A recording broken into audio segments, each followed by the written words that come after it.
Wednesday morning, my friends. I'm Pastor Ben Hayes from First Baptist Church, Dadeville, Alabama, bringing you our thought for the day on this wonderful Wednesday. What a great day God has given us.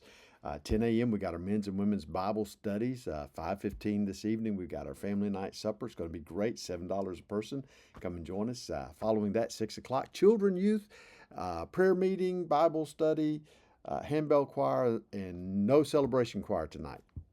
Keep that in mind. Right now, join me in 1 Corinthians chapter 15.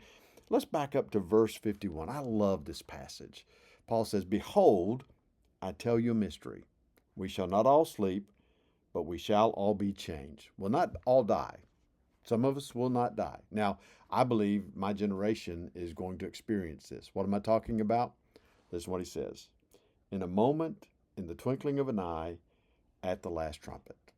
Now, whether you believe in a pre-trib rapture, a mid-trib rapture, or a post-trib rapture, and if you've got questions about that, give me a call. I'll be glad to talk to you about that.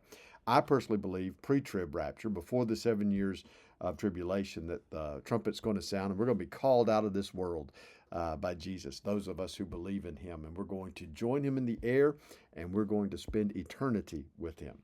Now, for those who believe in a mid-trib or a post-trib rapture, in the middle or at the end, same thing's going to happen. Trumpet's going to sound and going to get called up.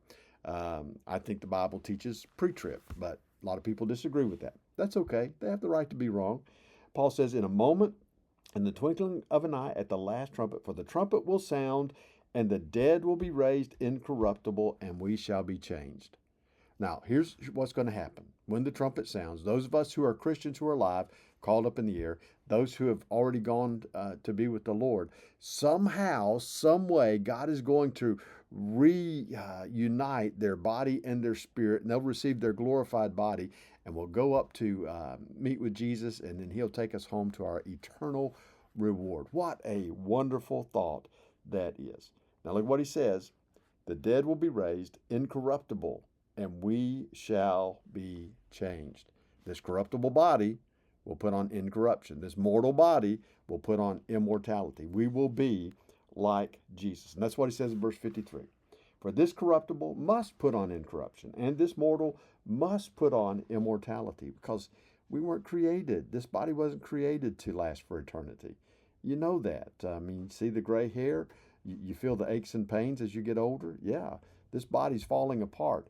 No matter how well you keep it, you're going to live maybe 100 years, but you're eventually going to die unless Jesus returns. Now look what he says. So when this corruptible has put on incorruption, and this mortal has put on immortality, then shall be brought to pass the saying that is written, death is swallowed up in victory. Death, the final enemy of mankind, will be taken away. It will be no more. There will be no more death. It'll be like in the Garden of Eden, where nothing died. No animals, no people, nothing. It'll be perfect. It'll be glorious. The lion will lay down with the lamb, and the child will play at the den of the adder. I mean, think about this. This is amazing. Restoration of paradise. What joy that will be. And Paul gets so excited as he does this. He breaks out in song, and this was a song. "O death, where's your sting? O Hades, where's your victory?" I mean, think about that.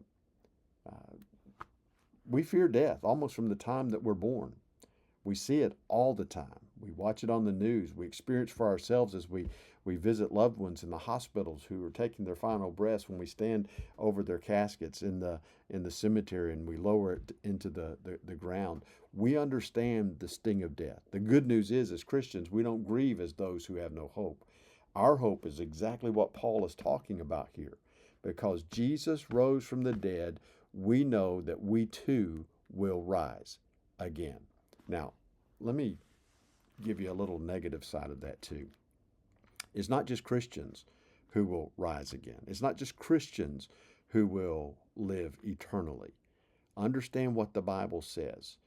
Everyone is immortal. You may die, but you will at some point come back to life.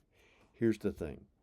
If you are a Christian, your eternity is secure in the hand of God, and you'll be with Jesus forever. If you're a non-Christian, your eternity is secure, not in the hand of God, but in the pits of hell. That's what he's talking about here. That's what he's talking about here. For the Christian, hell has no strength. Hell has no power.